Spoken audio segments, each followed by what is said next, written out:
Wheels, getting her camera ready as the next group walks to the front of the room. Oh, okay, okay. I think yeah. Moving on, chapter 21. And they asking for a lot. Yeah, I thought it'd be over by then, but they keep adding shit. Like I've been doing too much. It was supposed to end on 19.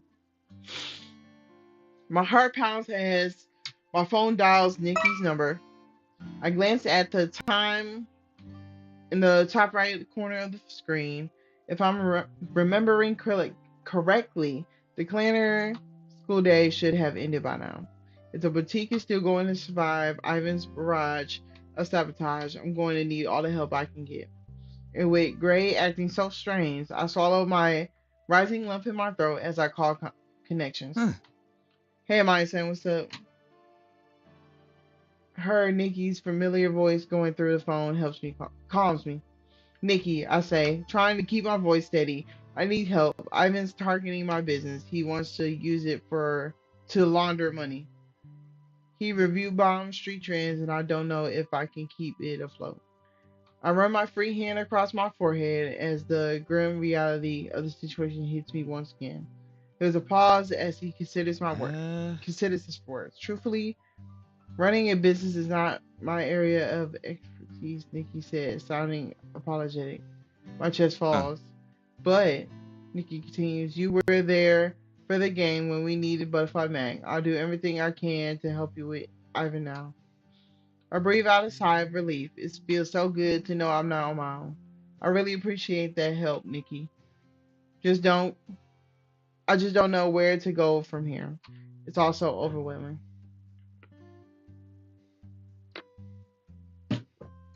No problem.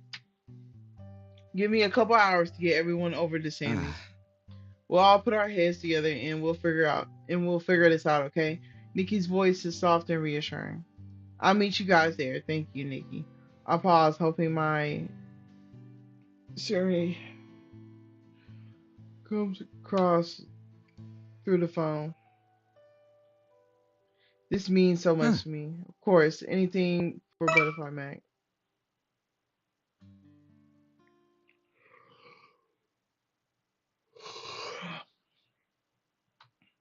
As we hang up the phone, I feel grateful to know I have good friends on my side. I don't know how I imagine the situation without Sarah and Nikki. I arrive at the meeting place shortly before dinner time. As I walk in, Sarah waves me over to an open seat next to her at a large table filled with our old gang members. Nikki gives me a hopeful, reassuring smile as I sit down among everybody. So, Nikki says in a loud, clear voice that everyone can hear. Ivan and the Riversiders have been targeting Amaya's son and trying to ruin her business. I think we can all agree that after the help Butterfly Mac gave us during the fight at the nightclub last week, we can offer our support to her in clothing boutique now. Nikki looks around at the gang, his words elicting a few nods. What are we supposed to do? One gang member asks, buy a bunch of new clothes? Why are you being a bitch like that? Considering what you have on now, that might not be a bad idea. Sarah teases jumping into the conversation. Let's start by brainstorming ideas and then go from there. If all of us, Tom man, if all of us ordered one or two outfits from Butterfly Mag, would that be enough? Another gang member questions, looking over at me. Unfortunately, I don't think so, I say, shaking my head. Though it would be though it would certainly help sales in the short term, I've been severely damaged my boutique's reputation. If I can't think of a way to restore my credibility and regain my regular customers, the business will suffer long term. My brow creases with worry. Street trends is everything I have, and if I lose the business, my livelihood, my savings, and my apartment will all go with it. If we have everyone here leave a positive review for Street Trends and make a purchase, would that solve things? Nikki asks, looking at me from across the table with concern. Maybe, I say slowly, considering the idea. But it'd be nice to have another way to bring in bring in new customers. One that didn't rely on a keyboard war with Riversiders. Mm. You need to do something flashy, something to get people's attention. Sarah exclaims, getting excited. Mm. How about a fashion show? We could see about getting the local newspaper to cover it. Fashion show, I repeat, trying to figure out the logistics logistics of the such event Mm. where I don't know. We could have it out on the street in front of the street trends even. We could all pitch in with designing and modeling. Sarah looks thrilled, but I still feel apprehensive.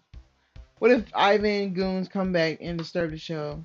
Sure, we could fight them off, but that might scare away potential Hmm. customers. Hey, Nikki says, turning to the guy sitting next to him. Don't you know someone who works at the newspaper? Do you think they would write about something like this? I shift my gaze over to the male gang member, curious to hear his answer. After the last positive article about street trends was published, mentioning my contribution to the Clanner Theater production, I saw a huge increase in business. If I could have that happen again, then maybe. Their paper does have a small business spotlight section, but they get a ton of applicants. The gang member looks back at me, apologetic. Your fashion show would have to really stand out for them to feature you quickly. So try to so I try to swallow my initial disappointment, telling myself the newspaper isn't a hopeless pursuit yet. We need to find a way to make the fashion show seem more important, more attention grabbing. Any ideas? My cousin's having her quinceañera next week. Someone says, would that help? I've got a friend getting married soon who's looking for outfits for her wedding party. Another gang member suggests the wedding isn't for a few months though. There's a classmate I keep in touch with whose dad has ties to a pretty big charity, which I think is fashion related. Maybe they know something. The female gang member shrugs, seeming uncertain if it's worth mentioning. What charity is it called? I ask curiously. Work we work week where? If I remember correctly, the woman replies. I pull out my phone and search for the name. Though the charity main focus is receiving donations to give to people who need work appropriate clothes, they also work with designers to custom make any outfits with special requirements. To my surprise, the charity's main website advertises a large exclusive fundraising event hosted by a luxury hotel in Clanner at the end of the month. Hey, do you think your friend would know if they have space for any more designers at this upcoming event? I pass my phone over to the female gang member who takes a minute to leer at my screen. I can ask, she says, returning my phone before pulling her own out of her purse to send off the pics. Hmm. It would be so cool if you could be a part of that. Sarah squeals before turning to face the male gang member with the newspaper Mm. connection. Is this charity event kind of a thing worth writing about? I can't make any guarantees before I've spoken to my friend, he replies, holding up his hand, but it does sound like something they might be interested Oh. in. This is so exciting. Sarah turns to me, beaming. What do you think, my son? Seems like the answer to your problems? It definitely does, but I don't want to get my hopes up just yet. A lot of things have to fall in place to make sure this is a reality. It would be great if Work Week Wear has a way for me to participate, I confess. It seems like the perfect opportunity for me to repair my reputation. And if I get to help people while saving my business, that's a great bonus I have. The female gang member puts down her phone and digs through her purse for a second time. In this instance, she leaves through a few business cards until she finds the one she's looking for and hands it to me. I peer down at the name printed on bold, dark lettering, Neil Forster. He says you can give him a call, the gang member says. The gang member looks pointed at the business card, then gives me a smile. I can't help but smile back, feeling my hopes Hmm. soar. Go call him. Sarah grabs my shoulder, beaming at me in excitement. I immediately stand up, intending to make the call outside the Huh. noisy restaurant. Good luck, Nikki says, giving me a Oh. grin. I'll order something for you, Sarah calls out, waving as I exit the building. Outside a Shaming Burgers joint, I take a few minutes to calm my nerves. The future of my boutique could be dependent on this phone call. I shake my head, reminding myself I have room full of people just a few feet away, ready to help me think of a backup plan if this work week wear thing doesn't pan out.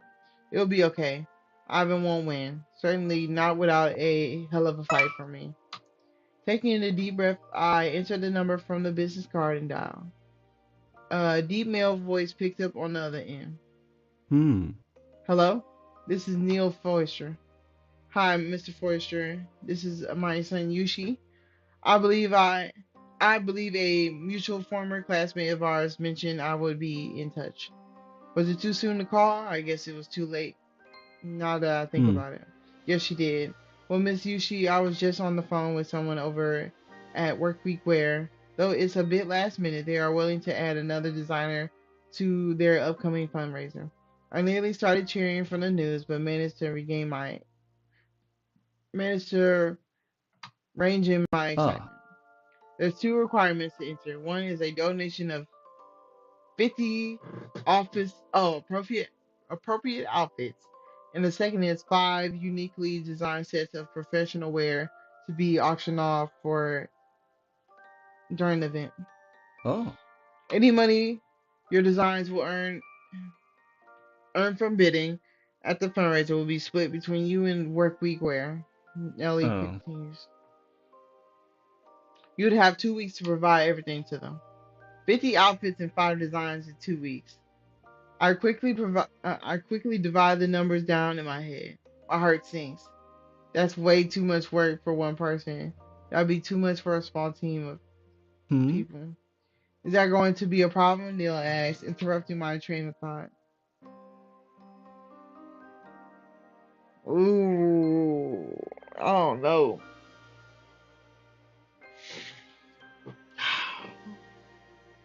I think if we put in the work, shit, we ain't getting no customers. Then shut down that whole store to all two. Think about it. Think about it. If you think about it, let's see. It's 55, basically 55 pairs of clothes she got to wear, right? In 2 weeks, 14 days. Each day, each day you better be doing 5 pairs of clothes. 5 pairs of clothes. You better be doing, make 5 pairs of clothes each day. And if you do that, you'll have it enough by the time week two comes. But I'm not sure how her work ethic is, like what's going on. And you can get Jed on board. Jed know how to sew, so that can help you out. You ain't gotta be you making all five. You can split that shit down the middle. And now all you gotta do is 25. And whatever profit you get, again, give that money to Jen. Yeah, I think that makes sense. But ooh,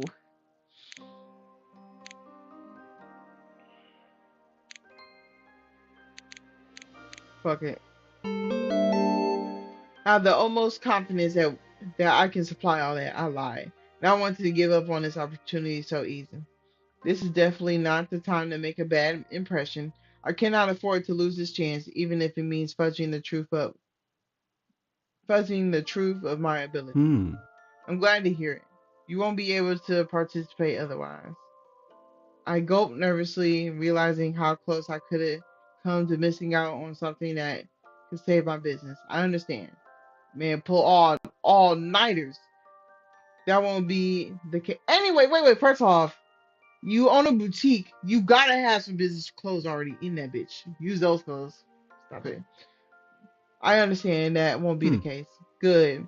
Send over some pictures of your designs as soon as you can. So we can review them before officially accepting you as contributing designer. I'll text you the appropriate, Okay, that'll do. Okay. I'll do that within the next few hours. Thank you. Thank you. Hmm. You're welcome, Yushi. Get in touch with my secretary and she'll get you the registration forms. The number is on my card. Enjoy the rest of your night.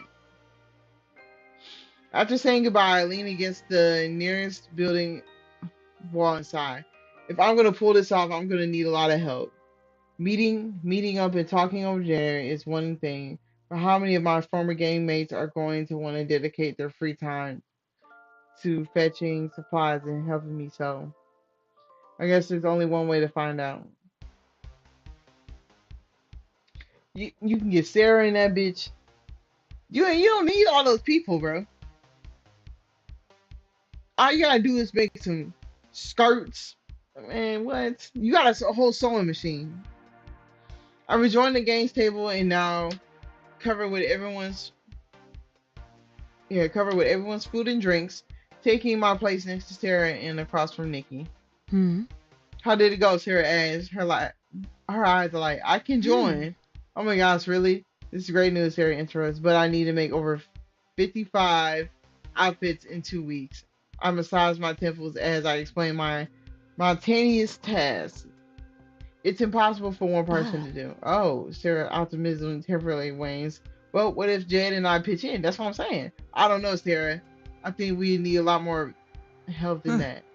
Well, I'm sure some of us have time to volunteer, right, guys? Right, guys? They're like, volunteer? Nigga, I thought we was just talking. Nikki chimes in loudly, getting everyone's attention. Myason needs some help making outfits for the work week wear fundraiser. Some of the game members shift in their seats, clearly uncomfortable. I work 60 hours weeks. Huh? I work 60 hours weeks lately. Someone says between working full time and having custody of my kids on weekends. The game member replies, yeah. All right. Mickey says, putting his hands up. I know some of you are busy now, and I appreciate you for taking your time to come out tonight. Nikki pulls out a notebook and pen on his bag. I'm going to outline some time slots over the next 2 weeks. Nikki says, writing in on one of the pages. If you could come to Street Trends and help out, sign your name in the schedule. Shortly afterwards, Nikki's notebook is passed around the table and soon makes its way over back to me to review. Sarah stares at me as I study the signups after thanking everyone for considering help. So she asks, apprehension apparent in her voice, do you think this still be enough? It's hard to say. I consider the volume of volunteers carefully. It might be, but if anything with Ivan or the Riverside has come up to take care of, maybe you should get the old DeCopper gang to help out. Nikki suggests, and we both turn to look at him in surprise. What? I'm sure they'll want Riverside taken down too. Ivan and his gang have been terrible to them as well. It's worth a shot. Sarah says with a shrug. Once you call Gray and ask him together of his gang, I struggle to think of a reply. I'm sure Gray would like to help, but I can't trust him to follow through these days. It feels like we've barely been in a room together for more than 5 minutes lately. Or I could just ask Jed to do it. Sarah asks, looking a bit perplexed at my hesitation. No, it's fine. No, let Jay do it, honestly. Gray being a little weird. I'll call Gray. I'll push away my untouched food as I get up and head over to the restaurant exit. I can feel Sarah's questioning gaze go on me as I go. Is he not gonna answer? Hey, my son. Gray's. Oh, nah, this nigga wanna answer. Fuck off. Gray's familiar voice fills my ear as the phone call connects. Hearing him makes my heart flutter, even when I'm trying my best to steal the, trying to steal it against disappointment. It's good that you called. Gray continues about our plans this weekend. It's okay if you're busy. We can hang out some other time, Gray. Don't worry about it. I'm not. My grip around the phone tightens as I will myself to accept the situation. Thank you for understanding. Yeah, I'm not falling for that shit. You won't cancel on me again, you bitch ass nigga. Fuck you, Gray. For understanding. There's a lot I'm dealing with right now, but I promise to tell you about it. Okay. And spend time with you once just to get settled. Gray's voice sounds strained, possibly. Worried about how I'll react. Honestly, I'm going to be pretty busy myself, I say truthfully. With a sheer amount of work and short deadline for a charity fundraiser to juggle, I doubt I'll be able to find time for a What? date. Yeah. Oh, great ass. His tone lightning considerably. Does that mean business is back to normal? Are the reviews gone? Not quite. I say frowning as I recall all those terrible ratings. But I found the opportunity that I could turn things around. Hopefully, Ivan will finally give up if I can pull this Hmm. off. Really, Ray's assignment heightens. That's so great. That's great news. Yeah, I say hesitantly, knowing I'm about to ask for a favor. Oh, we finna still ask? There's absolutely something I need your help with. It shouldn't take up too much of your time, I say, shifting my weight back and forth as I wait for his Uh, response. What is it? Gray asks, his tone apprehensive. I hope whatever he I hope whatever is keeping him busy can hold off for a night. I need to sew in the same amount of outfits in the next 2 weeks to be able to participate in the big charity fundraiser. The words rush out of me as I explain my situation. There are a few of my old gang members who are willing to help out, but I'm not sure it will be enough. Do you think you could call? Do you think you could ask the capo connections if they could huh. assist us to help a rival gang leader and her members make a bunch of clothes? Great sounds to me is my proposition. Right. I know it's a long shot, but the Riversiders are coming after both gang territories. Maybe if our two gangs had an opportunity to bond, it'd be more open to working together. I say, hoping he'll agree. I'd owe the Phantom and the Capo gang a favor, I add, as Butterfly Oh. Mac. Well, he says, his voice full of flirty undertones. I do like the idea of you owing me. And you owe me for the 2 times you missed up, so basically that should cancel out. I thought that I might entice you. I smile as we exchange suggestive comments, thrilled to have a chance to feel like things are normal Hmm. between us. You were absolutely right. I'll talk to Jed and see what we can put together. Ray Uh, pauses. Hey, all jokes aside, you know I'd be happy to do this for you for no other reason than you asked me hmm. to. I don't need anything from you. His voice is soft and gentle. I want to help you. I care about you. Oh, Gray. A feeling of warmth spreads through my body. That means a lot to me. Hmm. Thank you. I'm glad. Gray says, his tone suddenly turning matter of fact. I know this is bad timing, but I have to go. I'm kind of in the middle of something. Oh, okay. I try not to feel disappointed. Text me the time and place if you and the Capitals can work something Hmm. out. Will do. Just like that, he's gone again. We're gonna find out. I think I might have to stay up until we find out.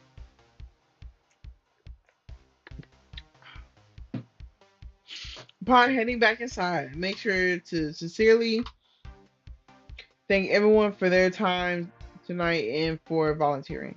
We toast to street trends, future success, tapping our plastic cups together. I feel staring in on my conversation with Gray as we eat. Together we await the news as to whether the couples will meet up with me or not. Halfway through our meal, we oh my bad. Halfway through our meal, we have our answer. My phone notifies me of a text received from Gray informing me that everyone is getting together at a bar later tonight. Okay, guys, I say, standing up in front of my chair. It's time that I head over to meet the DeCapos. Hmm. Want me to come with you? Sarah asked, wiping her mouth with a Huh. paper napkin. I could go as well. Nikki looks over at me, awaiting the confirmation. No, no, all you have done, you all have done enough. I keep flipping. You have all done enough for me for one day. Stay and have fun with everyone else. I give them a reassuring smile, letting them know I'll be fine. I'll be fine with just the volunteer sheet. Hmm. Suit yourself, Sarah says, smiling back at me. Say hi to Jed for me.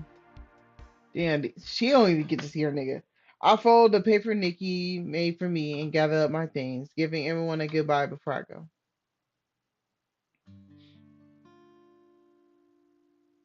When I make it to the meetup location, I find Gray leaning against the side of the bar waiting for me.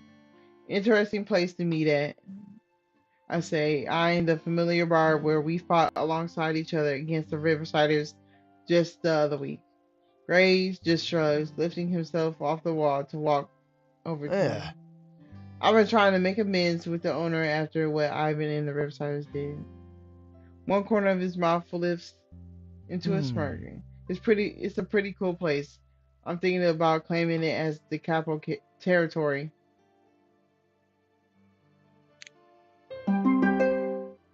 Oh? Share. Great ass, raising an eyebrow. That's not something I'm into. Nigga, you and me. Like, what are you talking about? What you mean, share? This nigga. Ooh. Well, maybe you could learn to like it. I say with a shrug of my shoulders. Gray moves closer to me, not stopping until I can practically feel the warmth of his breath. I know what I like. He reaches towards me, his long fingers stroking the side of my cheek. Though I'd be happy to introduce you to some whole new sensations. I blush, recalling the things he's done to me in the past. I can only imagine what he could have in store for me when we're finally able to spend some quality time together. The sound of wasted front door opening interrupts our conversation. Jed peers out of the bar, waving Gray and I over when he sees us. Oh good, Amaya's son is here. Everyone else is already inside. He turns and heads back inside, not waiting for us to follow. I guess he doesn't want to intrude on us more than he has to. After you, Gray says as he steps over to the door and pulls it open for me. Alright. Walking into the Academy gang bar filled with decapos is surreal, to say the least. It's a small comfort that most of them don't seem hostile towards me, a welcome change from being around Riversiders. So the Riversiders have been giving the Academy gang as much trouble as they have us lately. Gray exclaims, walking over to the bar where we've all gathered. I notice the usual bartender is gone, but a nervous looking temp manning the corner at his dead. Ivan and his gang have been terrorizing Butterfly Mac's clothing business, and she's asked for our help in making things right. Some of the capo seems to be Bristol at the idea of helping a rival gang leader. Why would we do that? Isn't Butterfly Mac the reason you were kicked out of high school? One member asked, didn't the Academy gang plant the knife on you so you could get arrested, Gray? Another one chimes in, glaring at me. My eyebrows lift in surprise, though I managed to keep my mouth shut. So the knife that Gray carried that night really wasn't his. I know I didn't plan anything on him. I sincerely hope no one in the Academy gang would do such a thing, but can I be sure that we know who it is? It was Ivan. I don't care about the past now. Greg commands the room as he speaks, which is impressive considering the volume of music. I think we can all agree that brokering a peace with the Academy and fighting Riversiders together is preferable to how things are now. This is how we fight back. This is how we regain our power. The Academy has promised to have our back if we have theirs now. And I say we take them upon that offer. By the time Gray finishes his speaking, most of his gang nods along with his words. The enemy of my enemy is my friend. Jed offers, sharing a quote in support of Gray's motion. If we can stop our friends and family from being terrorized by the Riversiders, I say it's worth working with the Academy. He finishes. Seeing the most of the Capo gang in favorable to my cause, I retrieve the folded sign-up sheet along with a pen and start passing them around. I'm looking for some volunteers to help me prepare for a charity event to repair my business reputation, I say, feeling embolstered when I see someone write down their name. Ivan's done some severe damage, but if this goes well, I can rebuild. Do we have to know how to sew? And the Capital Gang asks, licking some laughs. I'll teach you. Yeah, Jed. Jed replies, crossing his arms as he stretches to his full height. Though in comment earns him some strange looks, No one dares to give him any grief. You know how to sell, nigga. I know they was like that. There'll be something for everyone to do. I respond smiling. Whether that be sewing, gathering supplies, or transporting materials, anything helps. The volunteer list is returned to me with a few minutes as I look it over. I feel a swell. I feel a swell of hope course through me. This looks great, guys. Thank you for signing up. If it wasn't, if if it's what the fandom thinks is best, I'm happy to help. One man says with a shrug, nonchalant. Gray takes a step towards him, clapping a hand across the man's back in a friendly Ugh. gesture. Thanks, man. I appreciate it. Gray looks around at his fellow game mates. That goes for all of you. Well, I say, taking a step back, I bid you all good night. I have a lot to do at Street Trends tomorrow. I'll see some of you Huh. up there. Good night, my son. Gray eyes meet mine, and I instantly wish I wasn't going home alone. As if he could read my mind, he comes over to me and pulls me in for a long, slow kiss. It doesn't take our current crowd long to stick instructions slowly. The two of us part much sooner than I would like, and I take my leave from the group. Hey, I thought he wasn't gonna do nothing because of the group, but hey, go ahead. The next couple of weeks are going to keep me busier than ever. Busier than before. Hopefully, by the time of the fundraiser, Ray will have sorted out whatever it is he's dealing with, and the two of us can reunite. In the meantime, I have a business to save. Alright. That's the important fight. Alright. Fuck it. Let's see what they want. That was 21. We gonna get into 22 after this one.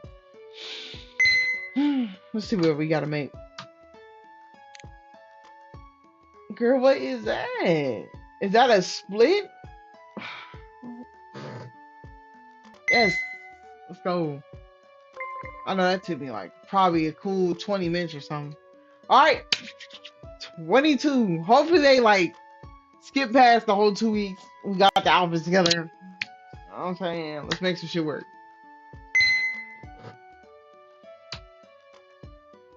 Oh, okay. Y'all got an outfit set for me. What I need to wear? Okay, real cute, real cute. All right, let's see if we can mix it up with something. I'm gonna keep the heels. I don't think I want to switch the necklace. We'll just change the time. We'll change it to that tan. There we go. Purse, we're gonna have to wear the purse for this one. Change the purse color to. Might have to go black on. Let's go black. Or we can go brown, mocha. I like that mocha. What else?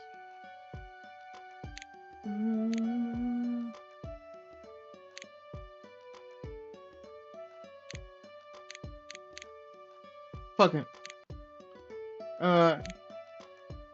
No, I like those heels. Alright, we are good. Alright, let's continue. Alright. 2 Da Capo and 1 Academy game member burst through the front door of my boutique the following afternoon, all holding shopping bags full of various fabrics and supplies. After they dump the bags onto a display table and hand me the receipts, I take out some cash and hand it over with a smile. Thanks for picking up all the stuff, you guys. I say, rifling through the bag to examine the various fabric types and patterns. This looks great. Would you mind taking it all into my workroom? I asked, pointing out the location's direction. Jed and Sarah will be sorting through everything and distributing it. Sure thing, Butterfly Mac. One of the Da Capo members says, and then the three take the bags away. I let out a long sigh. They're out for an earshot. once they're out for an earshot, returning to my sketchbook. Deciding on the designs for the 50 outfits was easy. The 50 suit jackets, the 25 button down shirts, 25 blouses, and a mixture of trousers and skirts. All the cuts were relatively simple with different fabrics, colors, and buttons used various variety for variety's sake. I was able to draw up a plans and instructions for those earlier today, but the five unique designs I need to provide to be showcased and auctioned off at the charity fundraiser are proving to be a bit more of a challenge. I don't have much experience working with professional wear, which which personally makes it hard for me to come up with an original design, especially since there are so many constraints on acceptable office wear. After idly tapping my pencil against the paper for a few minutes, I decided to go check up on everybody. Inside the modest workroom is nearly 10 people crammed inside, trying to communicate over the loud whirl of sewing machines. Sarah stands over by a table trying to oversee those cutting the bolts of fabric down into pieces I, specif- I specified in my instructions. Jed, on the other hand, is assisting someone trying to change out the thread in my sewing machine. A couple of people brought their own sewing machines from home, increasing our efficiency but also cramping the confined space. Sarah walks over to me when she spots me running a hand over her forehead. I don't know how well this is working, she says, looking distraught. I can't hear myself think. How about if we move everything apart from the sewing machines into the main area of the boutique? I peer back out into the empty open room. Really? She asks, looking hopeful. That wouldn't disrupt your business? Nah, it's fine. Whatever Ivan's done, I doubt any customers will be coming in. Thrilled to be escaping the close quarters, Sarah excitedly tells her team they'll be relocating. While everyone packs their materials, I clear off some of the display tables to make room and change soft music that plays in the store into something more energetic and fun. Oh my god, this is so much better, one Academy member says as she places down her things. It's nice to actually be able to hear your voice. Eddie Kappa replies, winking at her. What what was that story you were trying to tell about the Academy's principal's office again? As the group settles into a happier rhythm, Sarah and I exchange smiles. It's nice to see everyone getting along decently well, especially since the Academy gang was hesitant to hear the Capitals would be showing up to help over these next 2 weeks. But the cheery banter serves to distract me from my designing work further, and I end up chatting and assisting Sarah's group, neglecting my own. No. After stealing Sarah's upstairs to my apartment during our lunch break, I confide in her about the troubles I'm having. Don't worry so much, Hermione, son. Sarah Sarah waves away my concerns in her hand. You gotta you ah. You've had creative blocks before. You always seem to sort them out in no time. What if I don't figure out this time? What if I don't finish in time for the fundraiser? I pop a nail in my mouth, envisioning what would happen if the business if I ruin this opportunity. Hey, Sarah pries my hand away, pulling me in for a hug. Don't focus on that. It's way too much pressure. Just focus on doing what you love to do, making clothes that are beautiful, that you want to wear.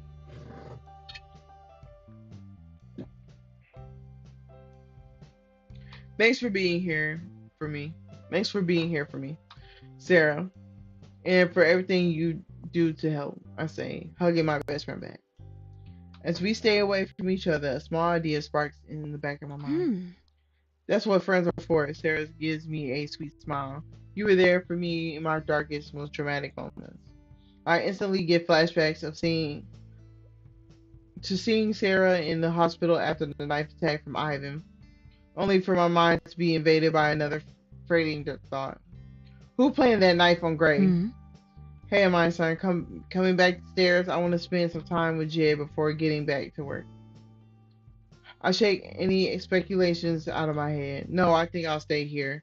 The quiet helps me focus, and I really should be getting back to my sketches. Right now, I know exactly what I need to be focusing on. Trying to find out opportunities to take my gang members aside and ask them about the mystery knife over the course of the next 2 weeks. But finishing my designs comes before solving conspiracies. We know who it is. Is Ivan. If Ivan was be if Ivan was able to pull the knife out on Sarah, then you know who planted the knife. You know he was there. Come on, bro. The next 2 weeks passed by in a blur. For most part, interactions between the Academy and the Capos went better than expected, with numerous budding friendships forming.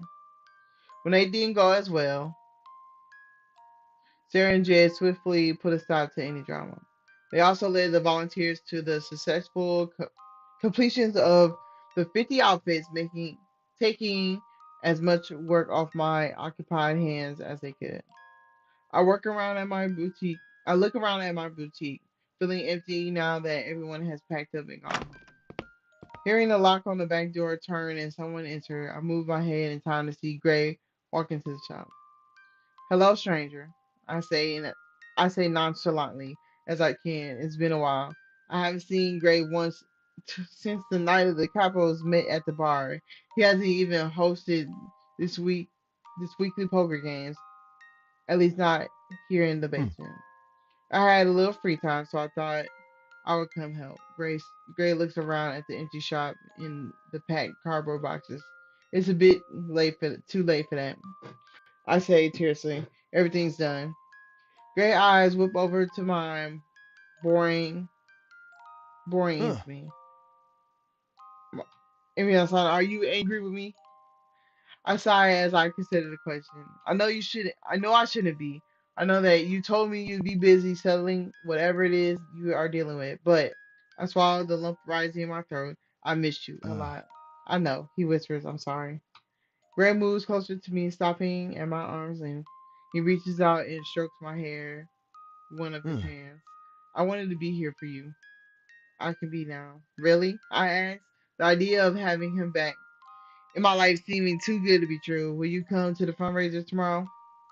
He pulls me in closer, pressing a kiss on my Oh. forehead. If you want me there, that's where I'll be. I promise you. Okay. Okay, buddy. Hey, you know what? We're gonna have a little trust in you this time. Let you fuck it up. Does this mean everything is over? Does this mean everything is over? Can we go back to normal? Um. I don't know yet. But you want me to have trust in you? You'll be there tomorrow. Yeah, okay. Gray looks at me regretful, but I'm doing what I can to ensure things play out the way I want them to. I sigh softly, pulling away from him.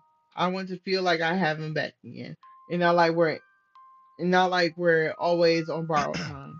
Gray clears his throat, then points to the 5 original designs I finished for the Huh. fundraiser. Are those the clothes that you've created for the charity? Jed was telling me a bit about them. He walks over to the he walks over to the display and starts inspecting my creations. Yeah, I say, feeling a bit bashful. It's not exactly the most original concept. I just ended up making clothes that I thought I would want to wear if it were me working in the Oh. office. Oh, Ray asked, holding up a men's navy suit Uh. jacket. How so? Well, I started to say, striding over towards him. It's fairly standard jacket and pants, as you can see. As for the shirt, I pulled down the silk button made of 3 horizontal strip sections. It means it's meant to stand out at work. With the jacket button, all th- this will all look like commonplace professional dress. but someone could take the jacket off and then immediately be ready to meet up with friends or a Hmm. date. I can't say I've spent much time in the suit, Gray asked, taking the shirt's material between two Hmm. fingers, but it seems like a nice idea. Is it the same concept for women clothing? He points to a couple of the dresses matching jackets. Exactly. I pull out one of the outfits on the rack closer towards us. The dress is knee length with a floral green print, while the jacket of matching length is structured in solid color.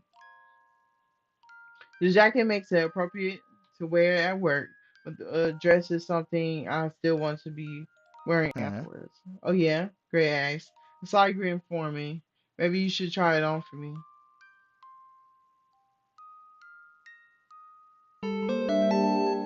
Only if you help me change. I can't help but to tease him, falling back into our familiar rhythm. In my bottle of water.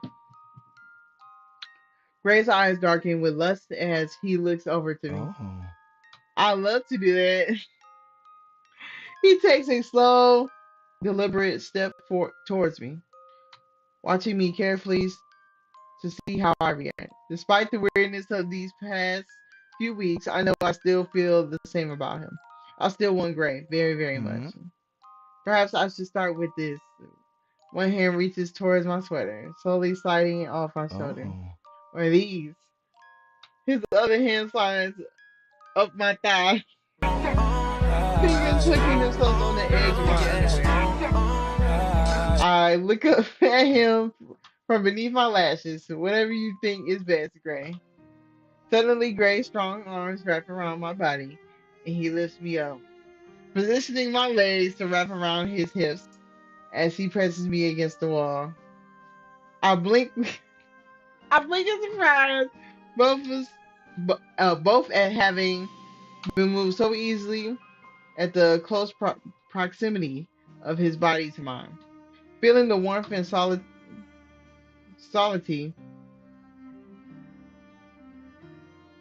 okay, of his pressing, of him pressing against me makes my skin flush and my heart flutter. Hmm. Tell me you want me. Oh, Not I me. won't No, let you you want. go. His lips brush against my ear. I do. You know that. You know I do. With gray eye. His lips crash against mine, and for a while, the taste of him is all I can think about. When I break away to catch my breath, I slowly regain my previous train of thought. Gray eye. I let him moan as his lips find a tender spot on my neck, nearly losing myself to him again. I have to be I have to be up early tomorrow. Tonight is not a good night for this. Aww. For a moment, I'm convinced I must be crazy to stop this when I know how badly we both want to continue. If only tomorrow wasn't so unbelievably critical. For a second, Gray doesn't move. I feel him take a few deep breaths against my neck before pulling away to make eye contact. He sets me down Oh. carefully. I suppose I suppose one could say this is karma for me stating I need to take my time. The mischievous glint Gray typically has in his eyes isn't quite there now. The way he's looking at me is more like is not wait is now looking at me now is more like longing. Lust is a competent is a component for sure. Woo! But this seems to be deeper, stronger. I believe he truly wants to be here with me. You can say if you want, I offer, speaking softly, though we'd have to be absolutely, sleep. Hmm. Tempting, he says, the corner of his lips pulling up into a spark, but I don't think I could let you. Even if I could keep my hands off you, my son. I still want to spend more time with you. Then we'll have to just see each other tomorrow. I drink in the sight of him while I still can, reluctant to see Huh. him go. Tomorrow it is. He swoops in for one last quick kiss. Oh.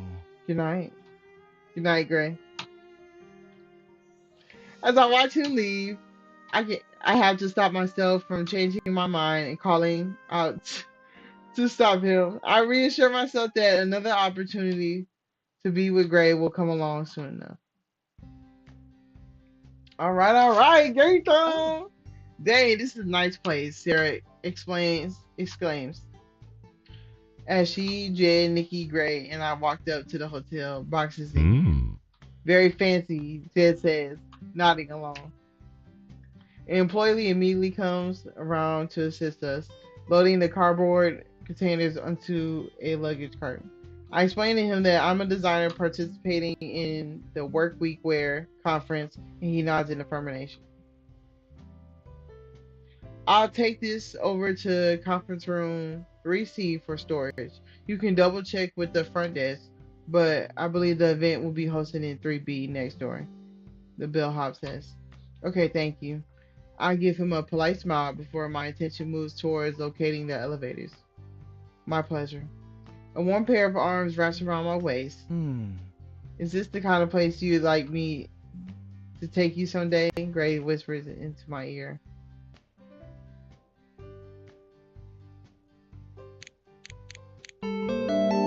And look, we can do a little something in the hotel one day. You know what I'm saying? One night.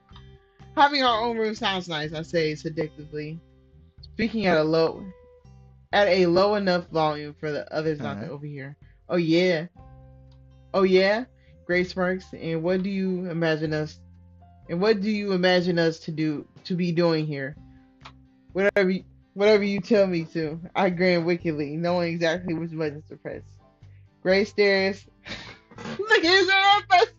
Gray stares back at me, his eyes dark with desire. Be careful what you wish for. I might just give it to you. That's exactly what I'm counting on. I skip a couple steps ahead, pulling the door open into the hotel lobby and heading inside. Okay. After taking the elevator, we head over to the registration table located outside the relevant conference rooms and greeted by a stylish looking woman in her 30s. Okay. Hello, I'm Angela. I'm in the event coordinator for Workwear Week's fundraisers today. Are you all attending as guests today? The three men stood, but Sarah and I don't. Hi, I'm Sarah Jones. I'm here as a photographer. I spoke to Nellie Forrester and received permission a couple of weeks ago. I'm so glad I asked Sarah to call him and set that up. I feel secure knowing Sarah will be able to capture my work. Confidently, she'll do it in a flattering way. Angela confirms something in her notebook before nodding. I see. She smiles brightly at Sarah. I'll get you a press badge. And you? Angela turns her gaze towards me, still smiling. I'm a mind saying you, she. I also spoke with Mr. Forrester, but about appearing in today as a designer. We brought the required outfits with us. I believe an employee took it to room receipt. Oh Here I come. no! Here I come. No! You saw her face switch up? That means some bullshit just happened. Somebody took our fucking outfits and finna burn them bitches. Look at this shit. Oh. You saw that face though? Alright, we'll keep going. Let's hope no fuckery happens. I might be wrong. Mine just went off her face especially. Oh yes, I remember being told you were at it. She seems reluctant to speak any further, eyeing another group of people that just approached the table. Can we speak a little ways down the hallway? Angela asked, and I feel a nervous heat creep through my body. Sure. See, some bullshit. Though the others stay behind, watching us walk away, Gray follows.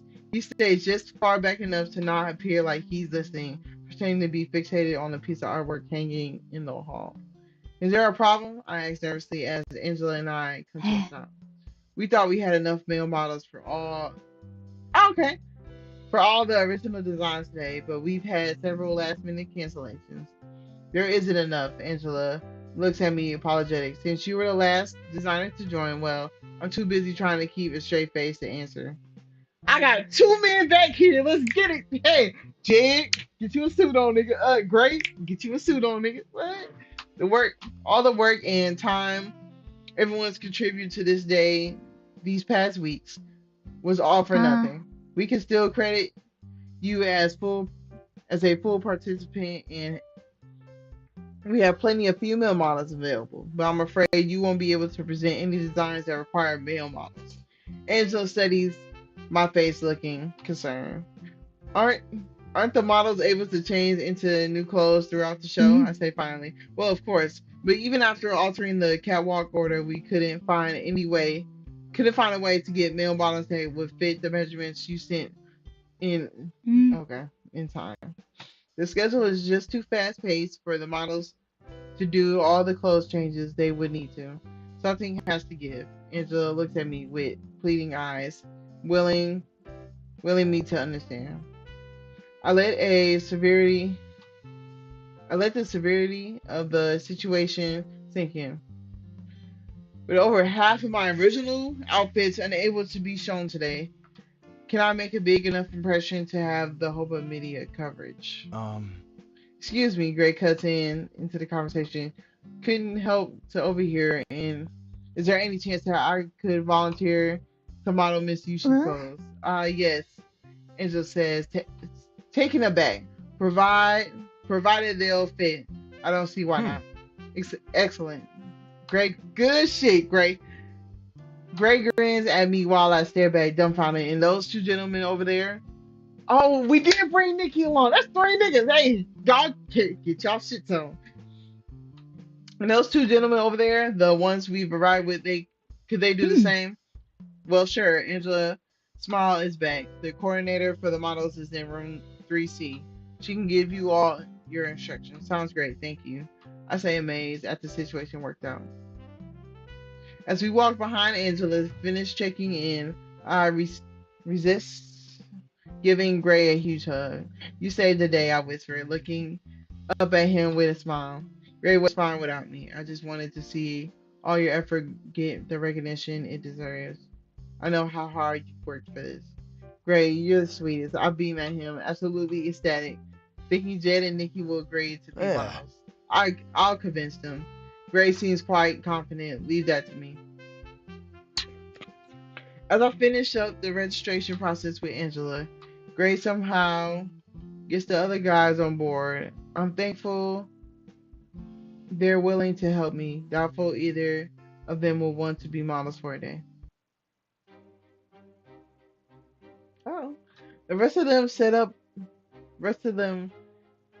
The rest of the setup process goes smoothly, and before I know it, the event is about to start. Angela comes before everyone to speak, microphone in hand. The buzz of the crowd and numerous conversations comes to a close as she moves to the front of the room. Welcome everyone to Work Week Wear's fifth semi-annual fundraiser. I am Angela Parker, the event coordinator for this afternoon. In just a few minutes, we'll start the fashion show. I'm sure you all are very excited to start. Today's event completely features indie designers and small boutique owners who have generously donated clothing to our cause. Please give them a round of applause. Angela pauses to give the audience time to clap. The bidding today will be done by silent auction, and any money raised will be split between our organization and the respective designer of the outfit. Here's how to place your bid. As Angela goes into the details, Sarah turns to whisper to me. Can't believe any second now your work is going to be on display. Absolutely not, I say, remembering how powerful it was to see my designs at the high school play. This is something I could never imagine. Are you excited to see Jed in the suit? I whispered to Sarah. Of course, she grins. Opportunities like this didn't come around too often. You're totally right. A thrill of anticipation runs through me as I try to imagine Gray wearing a suit I designed. Let's see these niggas in these suits. Hey, I'm finna screenshot every one of these niggas. Alright, hold on. I'm very glad I didn't wash the clothes with a lavender detergent this time around. And without any further ado, let's begin, Angela exclaims. In groups of 5, models walk into the room and stand behind Angela, showing off the features of their clothing through various subtle poses. Sarah and I converse with each other as the show goes on, complimenting unique aspects of the designs and discussing what outfits we would want to wear. Chatting with her serves as a pleasant distraction from the thought of my own clothing being on display any second now. I hope the guys are doing okay. The 3 suits I've made should fit them decently, especially with some assistance from the pins. Look, Sarah squeals, getting her camera ready as the next group walks to the front of the room. Oh. Okay. Okay. He think he doing his whole job. I'll give him his credit. He look good. He look good in the suit. I ain't gonna hold you. A whirlwind of emotions run through me as I see the 2 female models along with Nikki, Gray, and Jed standing before the crowd dressed in my handiwork. Gray in particular walks to the end of the catwalk and flashes his iconic gray at the crowd. He makes a finger gun and puts on his blazer. I can't help but beam with pride. Gray looks so good. I never imagined. Do you think people will like them? I asked Sarah, no doubt disturbing her as she takes photos. What's not to like? They're beautiful at my son. Yes, son. She flashes me a quick smile. Jed looks great. Dang it, we can't see Jed in the suit. I just want to see him in the suit. That's all that is. To my surprise, I do see some people taking notice and jotting things down on paper, following the instructions Angela gave to place a bid. That has to be a good sign. The showcase phase of the event soon wraps up, and the guys walk over to us afterwards while bidding phase is officially started. How do we do? Nikki says, dressed in the regular clothes again. You all looked amazing, Sarah replies, looking only at Jed. Oh, you kept the suit on, sorry. Gray, I noticed him. Didn't undress, I asked, seeing him wear the outfit still. I honestly feel like wearing this a little longer. He admits, been getting some good feedback on it. Did you really have to do the finger gun at the end there? I asked with a grin. Give me some slack. That was my first thing. That was the first thing that came to my mind. Gray smiled sheepishly at me, running one hand through his hair. It was adorable. I say earnestly, excuse me, are you designing for these young men's outfits? Uh-oh, okay. I know she got money. Go ahead. I feel the tap on my shoulder and turn to see an elegant middle-aged woman trying to get my attention. Oh yes, I am. I'm Amaya-san, Yushi.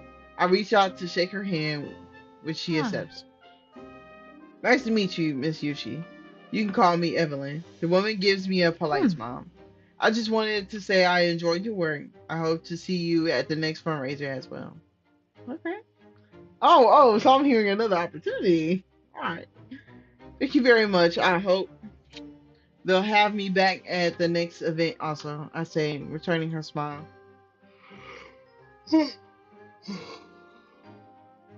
Evelyn says a brief farewell to the group and is on her way. I turn back to everyone grinning.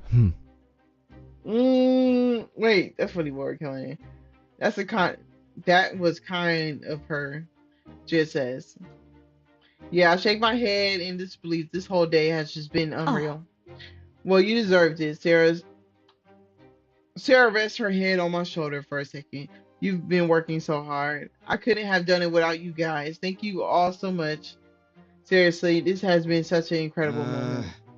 It's not over yet, right? Nikki points out. Don't you still have to get paid? How does that work? All right, I'm not really sure. I should go talk to Angela. I searched for my event coordinator in the crowd. She already told you. Upon spotting her, I make my way over and inquire about payment for my clients. Let me see here, Angela says, tallying up the numbers from her stack of papers and showing it off. You can expect to receive a bank transfer of roughly half of this amount. If you would like, you can give me your bank information now, or we can do it later this week over the phone. Now it's fine, I say, taking a piece of paper and pen from her and writing down my account number. You can expect an email from us for records of the bidding, as well as survey for how you thought the event was run today and information about how to volunteer further with Work Week Wear. Mm. We look forward to hearing from you. Angela gives me another professional smile. Thank you. I say politely before heading back to join my friends. Hmm. So, Sarah asks as I approach, "Are you a millionaire? Are you a millionaire now? What the fuck? Ooh, this water. I need water." Far from it, I laugh. But for 2 weeks not of nonstop work is pretty great. Not life changing or anything, but I don't have to worry as much about business being non-existent for a while. That's awesome, Sarah replies. Should we all head home? I want to upload these photos and edit them as soon as possible so we could try to get that business article about Amundsen written for the Ah. newspaper. Fine fine by me, Jed says it'd be good to change clothes. Oh, that is what they were. As Sarah pouts, Nikki makes eye contact with Gray and I. Oh. Are you guys leaving too? Nikki asks. I think most people are. Oh yeah, I'm pretty tired, I confess. Gray places a hand on the small of my back, leading me out of the conference room as the rest of the group follows. Hmm. Let's get you home then. I can think of nothing better. Okay, we made some money, so we ain't gotta worry about the boutique. Um, alright, I gotta figure this out. I ain't gonna hold you. We gotta know. I ain't gonna hold you. We going to 23. Take my money. Right. I tap my fingers against the cashier counter, nervously, keeping an eye on the clock as I do. Any minute now, Clara will call to further discuss a partnership between my clothing boutique and the clothing production factory she works for. I first reached out to her company the day after the fundraiser, inspired by reading the list of helpful resources and contacts Workweek Wear sent out to their participating designers. We've spoken over the phone and even had lunch together once in a few days since.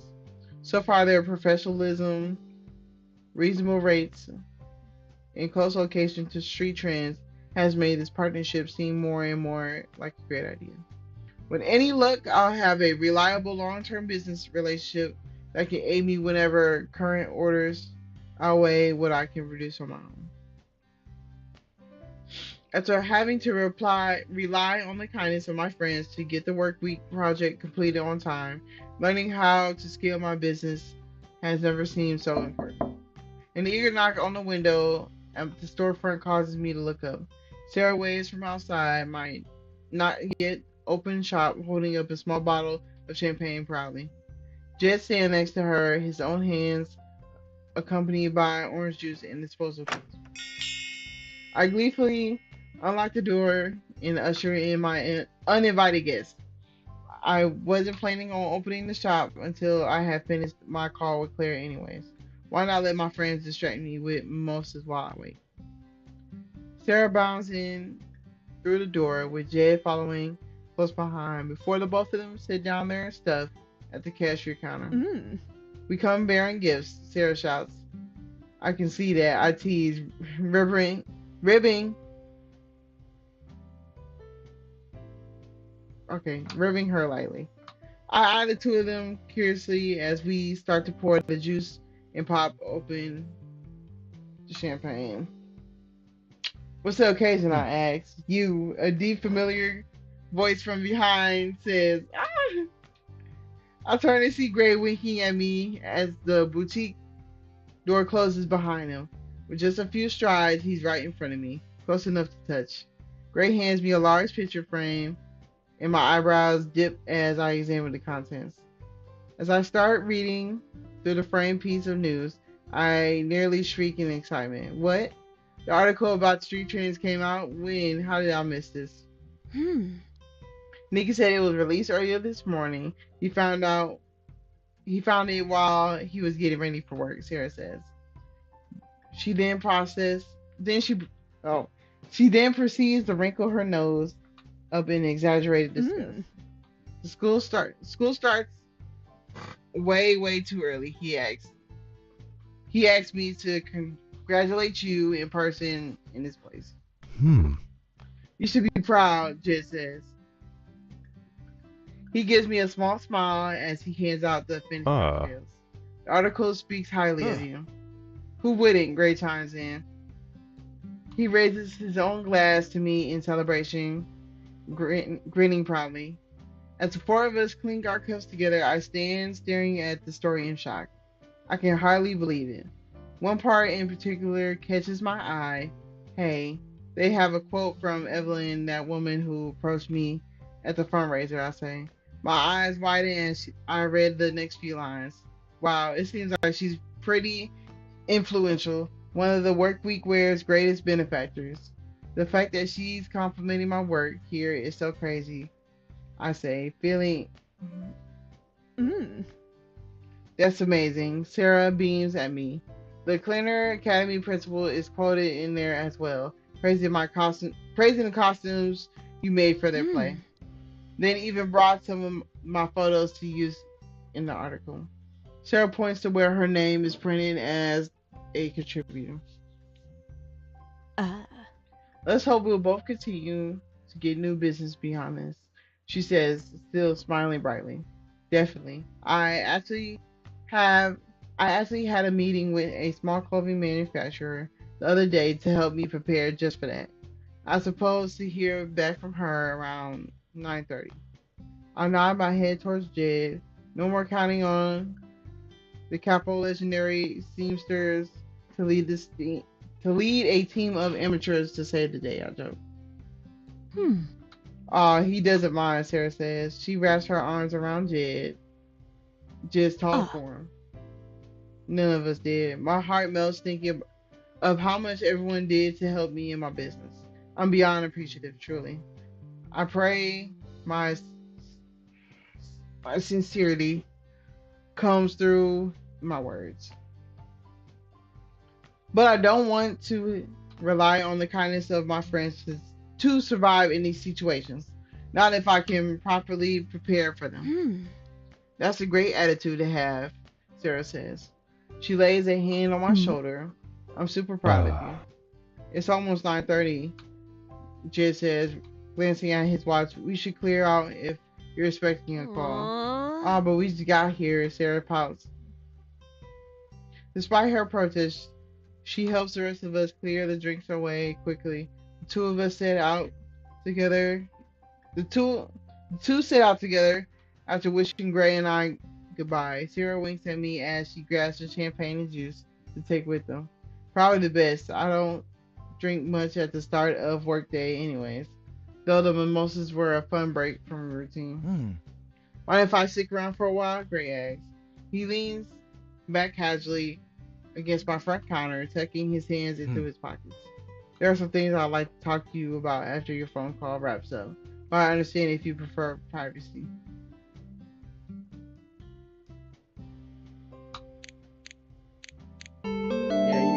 I'm not playing. You better be good. Don't be on no goofy shit. I twirl a lock of hair around my finger as I speak. My tone flirtatious and light. Oh, Ray raises his eyebrow. And what does that entail? Doing as I say, being quiet when I tell you to be. I grin as my words cause Gray eyes to narrow and his lips to twitch. I love pushing his buttons. Gray slowly lifts himself off the counter and saunters over to me. One hand combs through my hair gently before resting on the back of my neck. You have it backwards. You're in my... Gray speaks deliberately. His silver eyes staring into mine. Using his free hand, he rubs his thumb over my lips. And I want you to be loud. Alright, nigga. Let me shit out. Got a phone call to make niggas crack up. Memorize, I lost myself in his gaze until my phone starts to vibrate from inside my pocket. I quickly step back from Gray and shake my head in an effort to clear my distorted mind. Hello, this is Amiya-san Yushi speaking. Hello, Miss Yushi. This is Kara. We had lunch together the other day to discuss our clothing factory collaborating with Street Trends to produce your designs. Oh yes, I'm really excited to talk more in detail about it.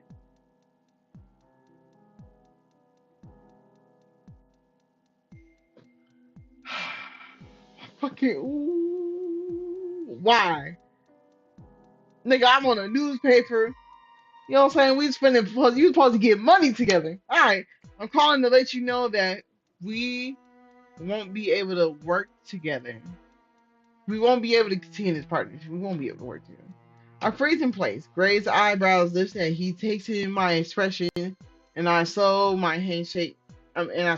shake my head at him. Well, I'm very sorry to hear that. Could you tell me why? There's a moment of heavy silence on the other side of the line. After our meeting, a man approached. Oh my fucking goodness! How did he know? Oh yeah, Gray. Why haven't you killed this man yet? I know who that bitch nigga is. Damn! After our meeting, a man approached who had some allegations against you. Our company has to keep appearances in mind and cannot afford to associate ourselves with anyone or anything.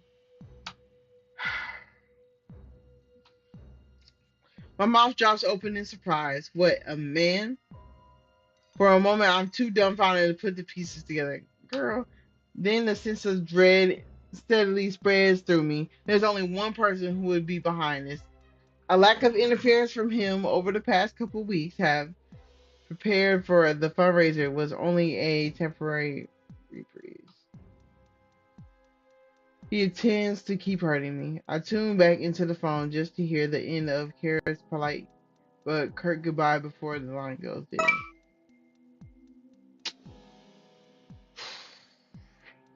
Trembling hand slowly retracts from my side, from the side of my face, taking my phone with it as it falls simply at the side.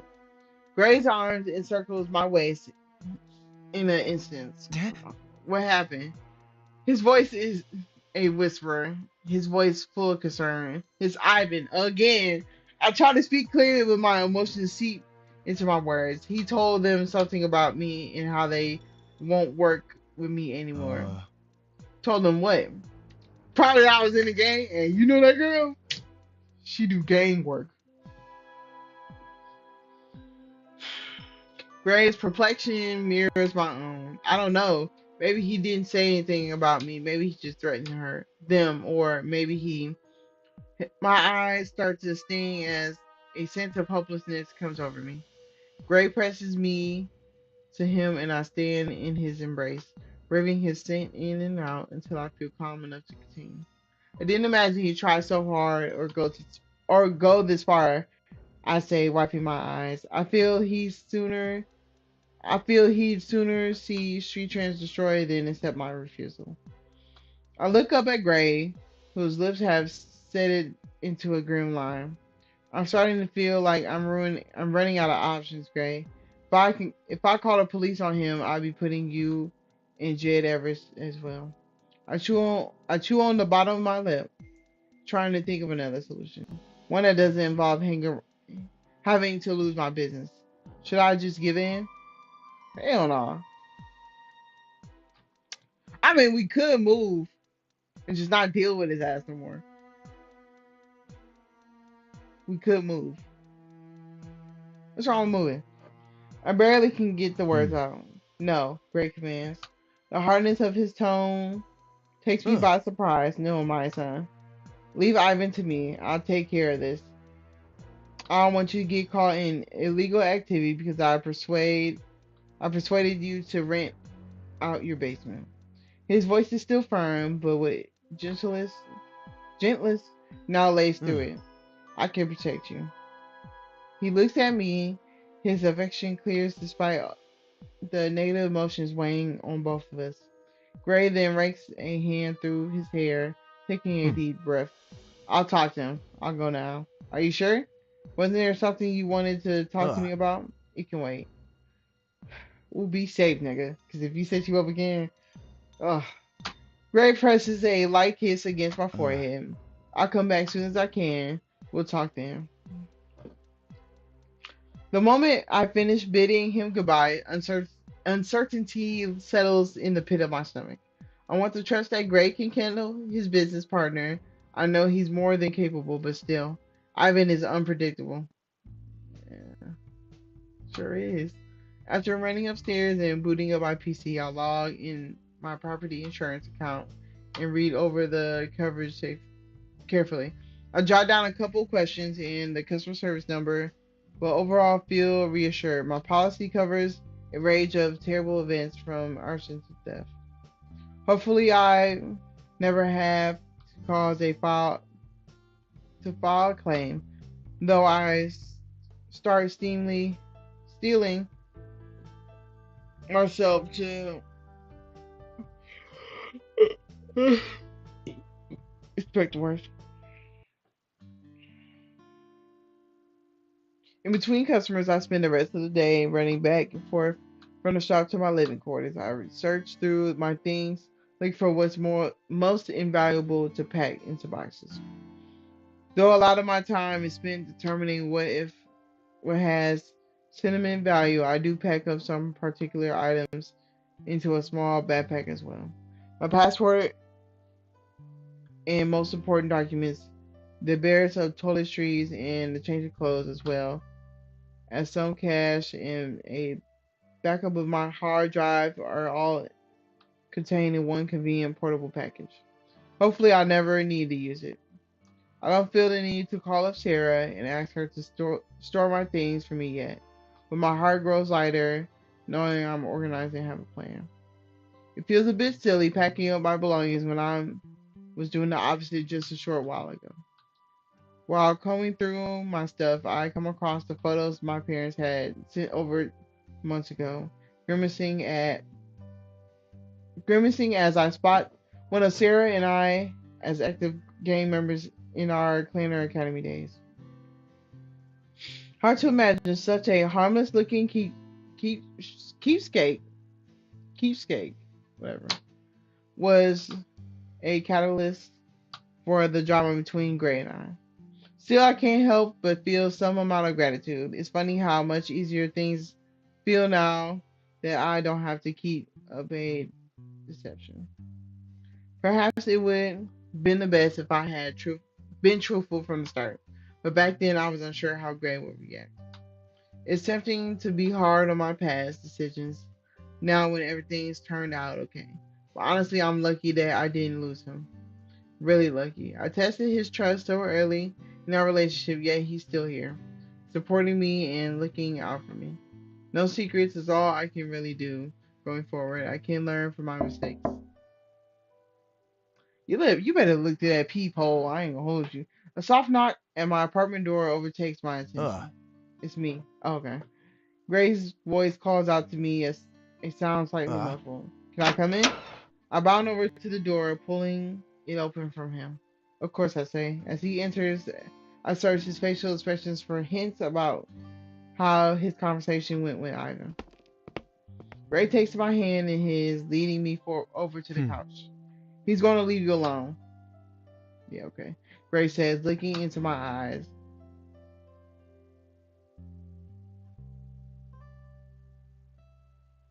Yo, don't make me mad. Don't make me mad. Don't make me mad. Did you see that shit? Let's read it again. Let's read it again. Before I get fucking mad. He's going to leave you alone, Gray says, looking into my eyes. And so am I. What the fuck are you talking about, nigga? What the fuck are you talking about? Let's look through. I'm breaking our lease agreement. We'll be moving our operations soon as possible. Okay. You still gonna see me, right? Like what you doing? Frowning, I struggle to comprehend the severity of his statement. You're leaving? I asked finally. As relieved as I am to be rid of Ivan, I don't want to lose my connection to Gray. Well, you're not gonna lose y'all together now. He know where you live. He can come over. You know what I'm saying? Spend a few nights. He can move in. You know what I'm saying? But just your basement. Yeah, okay, good. Yeah, gotta make sure. Gray gives me a half smile. I'd just like to come over as your boyfriend from now on. I could get used to that. A smile of my own starts to form as I savor his choice of words. My happy expression halts as I recall the pledge I made to myself earlier in the evening. No more lies, no more hiding the truth. There's something I need to tell you first, something you need to know before we make anything official between us. Gray's eyebrows immediately drawn Huh? toward each other. What is it? He asked.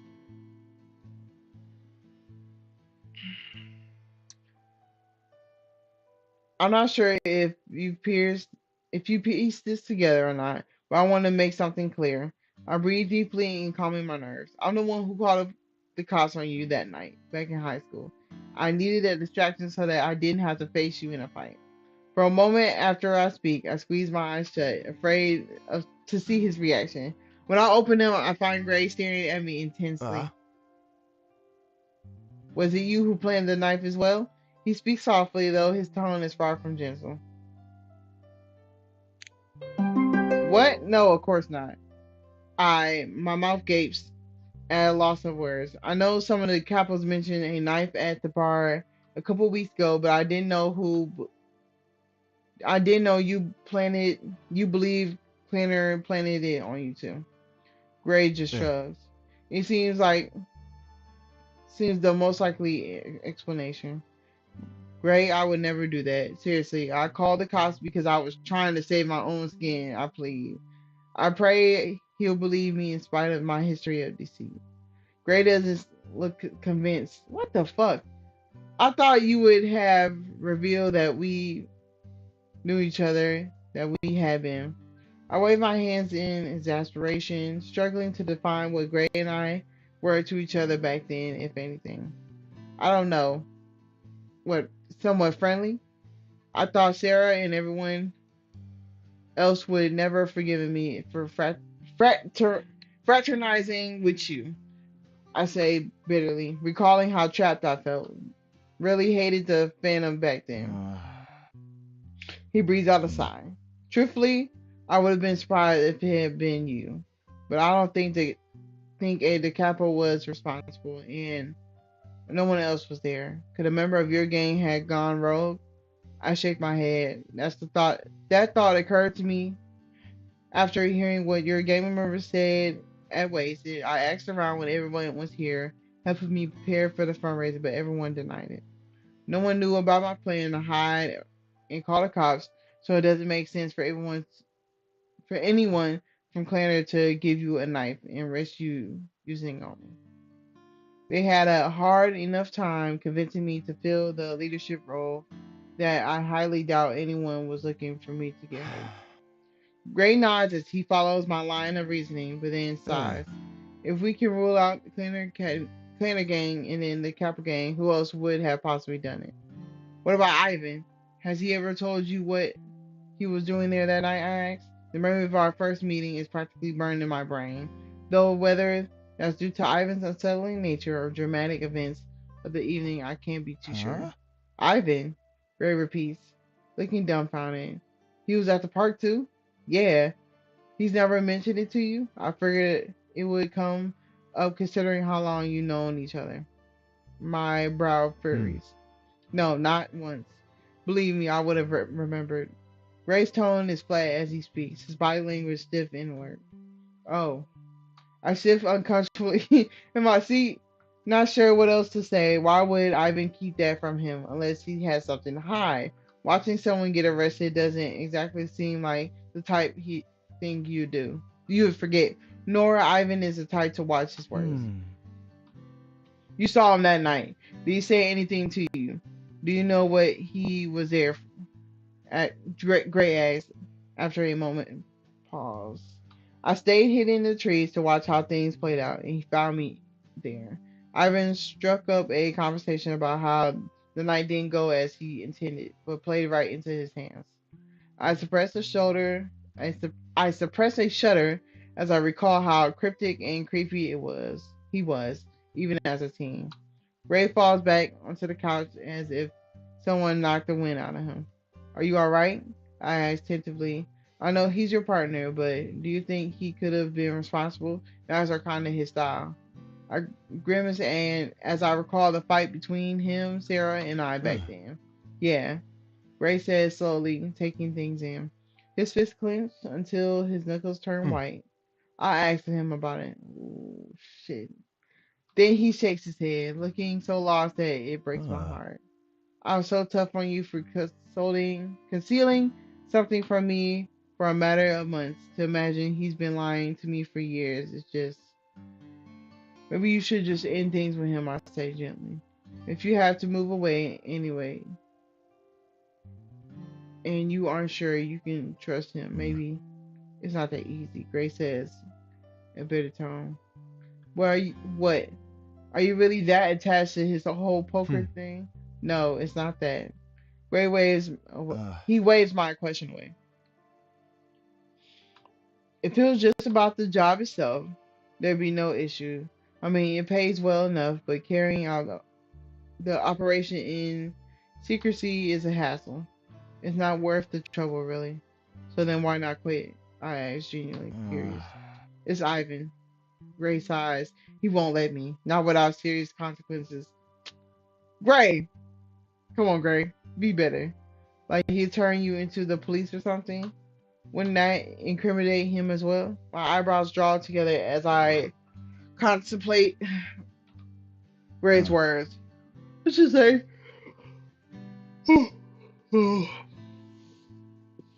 let's just say he knows things about me that could land me in jail, and not him. How? What the fuck you doing? Nigga, damn. Gray's mouth is a flat line as he looks away from me. I get a sense he doesn't exactly want to discuss the details right this second. Well, whatever. Well, what if Ivan doesn't wasn't in the picture? What would you want to do hmm. instead? That's a good question. Gray says, appearing thoughtful. Let's just say, even before I got kicked out of school, I wasn't the most academically Huh. minded. I could put down on some resume that I managed a illegal poker game ring for the past few years. Gray waggles his eyebrows, making me giggle. Yeah, I don't think that would go over well as much at most places. But what about your cover story of running a game night? I'm sure Jay would provide a reference. Gray Uh, shrugs. Maybe. Well, what about a trade then? Something with technical skills like Gray raises the hands to stop me. I stare back, confused by the uh, interruption. Look, you're sweet to think about me, but I can and will handle my employment myself. As he looks at me, his eyes uh, soften.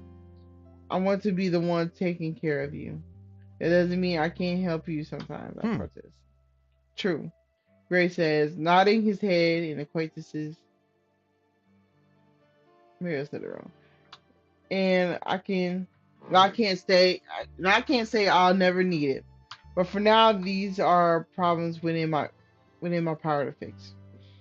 I feel power, which makes Huh. Gray smile. Sorry, love, but things being my control is exactly how I like it to be. Whether that is the bad things Oh. or the good things. Gray traces the side of my cheek with his finger. What happens if they're not? I say, my tone somewhat suggestive. Gray's eyes flicker towards the jumble board we played on just a short while ago. Hmm. Do you remember when we talked about what the BDSM acronym stood for? He asked, appearing nonchalant. Yeah, bondage. This girl remember the goddamn thing. Bondage, dominance, submissiveness, and my eyebrows period trying to recall the meaning of the last letter. Uh, We were interrupted before we got to M. Gray reminds me. All right. What does that stand for? His gaze becomes more and more serious.